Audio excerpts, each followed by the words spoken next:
When I say autism, what's the first thing that comes to your head? For many of us, it will be what Hollywood, what news articles, and what stereotyped ideologies have taught us. We think of Sheldon Cooper, we think of Rain Man, we think of What's Eating Gilbert Grape. Maybe, for you guys, more recently, we think of Manic Pixie Dream Girl autism. We think of TikTok autism. We think of Quinny from Heartbreak High autism. We see autism through a lens that has falsely been taught to us, rather than viewing it for what it really is. Growing up, I was so confident that I had crash landed on this planet from my own alien planet. I know from as young as 4 that I wasn't like the kids around me. I knew it when at kindergarten I would be hanging out with birds and snails while watching the other kids talk to each other, wondering how they made it look so easy. I knew it when I would hold my mum's hand a little bit tighter when someone my age would walk past me, already painfully aware of a neurotype that I didn't have. I knew it when I would read books and watch movies and never once see a character that I could relate to. Instead, finding peace in fantasy characters who also didn't fit into the world around them. Similar to how others knew that I was different, I did too. Still, at the age of 27, I don't know what it is that actually made me so different, and I don't know why my peers clung to that difference so deeply either. Maybe this little box of normality that all of us have been taught that we have to mold ourselves to fit inside starts far younger than what we believe. That it's societally conditioned into us to be normal, to behave, to be like everyone else, far before it starts showing its claws and its talons. When I was 13, I was diagnosed with autism. And because of the stereotypes that I have heard about autism, I knew my brain to be wrong, to be broken, and to be cursed. A lot of my peers thought the same. When I told my best friends that I was autistic, she looked at me with fear in her eyes, took a big step back from me, and said, "Can I catch it?" My other best friend, a friend of 6 years, the longest I have ever had a relationship, by the way, sent me a text. "Hey, we can't be friends anymore. People are probably going to tease me because I'm friends with someone that's autistic." Because of the fear that we have on autism, I have lost countless massive acting opportunities, casting directors and producers specifically telling me it was because of autism. When I was 16, I decided I was going to start a blog because the story that I was being told wasn't the story that I was going to live. I also have ADHD. I'm stubborn as hell, and I was not going to let that story define me. I also knew that I wasn't that special. If I had crash landed on an alien planet, surely there was other people on that rocket ship with me. In 2022, I made history as becoming Australia's first ever openly autistic actress.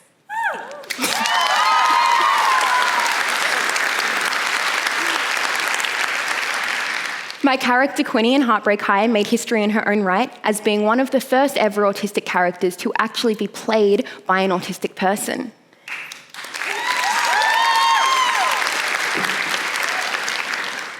I find this really interesting because you guys are clapping and it is incredibly exciting, but doesn't it also make you feel a little bit sick that it's 2024 and only 2 years ago we got some of the first correct representation? How come correct autism representation is seen as so inspiring, is seen as so history-making, is seen as so groundbreaking? And Quinny was history-making. I know for a fact if I had Quinny when I was a teenager, my entire life would have been different. And I've received thousands of messages from autistic people saying that they got their diagnosis because of her, and thousands more messages from people that have said that they now understand their students, their peers, their children better because of Quinny. Quinny has undoubtedly shaped our perception of autism. But I do think it's really important to note that Quinny was so well received because she's palatable. Quinny is, for better or worse, a variant of manic pixie dream girl autism. She is real and she is authentic, and I pride myself on that. But she's cute and she's quirky and she's funny and warm and likable and relatable, and most importantly, she's high functioning. For those who don't know about functioning labels have historically, stereotypically been used in order to associate one group of autistic people over here as being less autistic, as having less support needs, as therefore being high functioning. And another group of autistic people over here on the spectrum as being more autistic, as having higher support needs, as being low functioning. We need to see functioning labels for what they really are. How capable is this person of blending in with the rest of us normal people? And in turn, how capable is this person of producing capitalistic value? Because this is the real reason why we use functioning labels, to determine a person's economic worth. We live in an incredibly capitalistic society where for every single one of us, our worth and our value is heavily dependent on what we do, what we achieve, what we make, and what we contribute. Autistic people who are unable to be a productive cog in this capitalistic machine are seen as less than and given the label of low functioning. An autistic person's level of functioning is going to fluctuate throughout their day, throughout their week, throughout their life, because of an abundance of circumstances.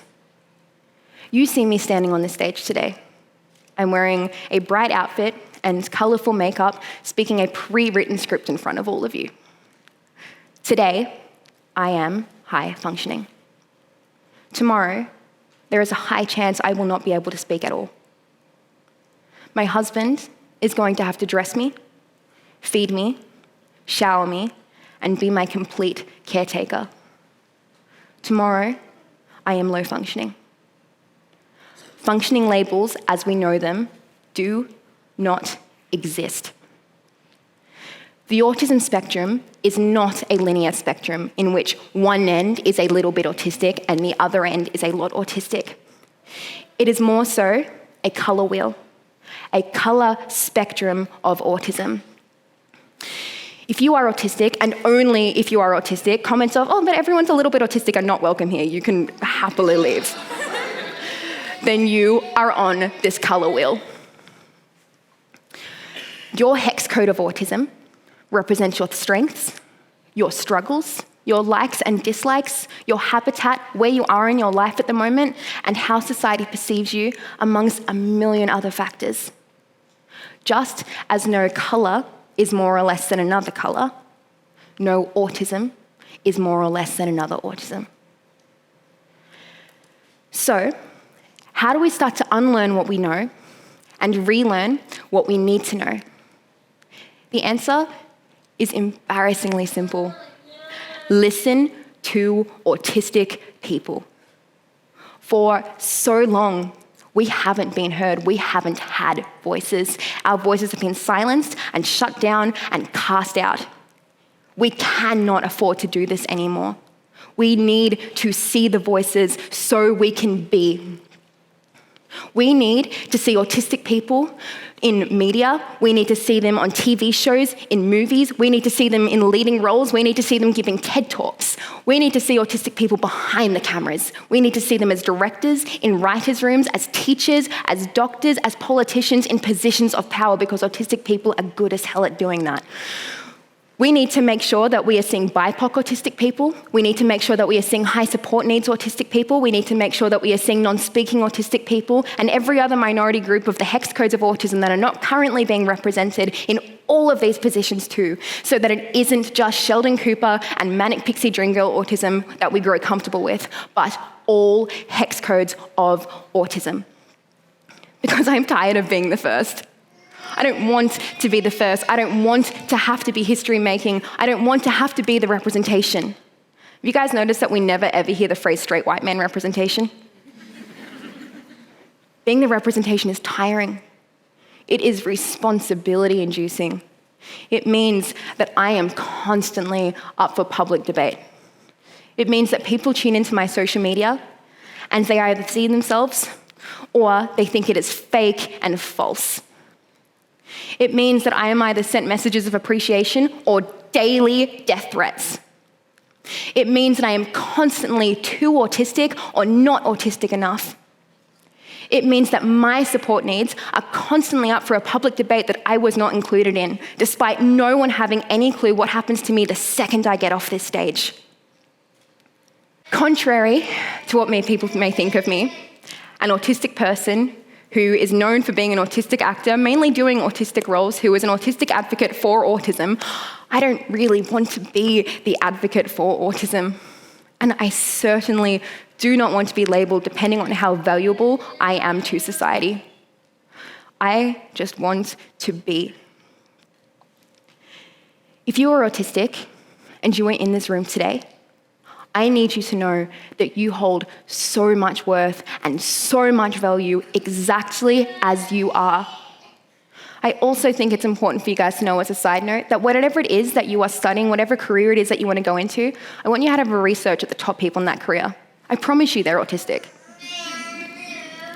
But with that in mind, it is also okay to just be.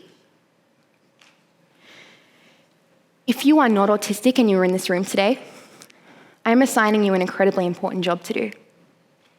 No fairy tale can end without a happily ever after, and no happily ever after can begin without a sidekick. Be our sidekicks. Raise our voices, share our stories, use the privilege that you have. Because I don't want there to be a need for representation anymore. I want to see all hex codes of autism represented so constantly and so normally that it simply just is. Because it is not representation when it is the expectation. Thank you.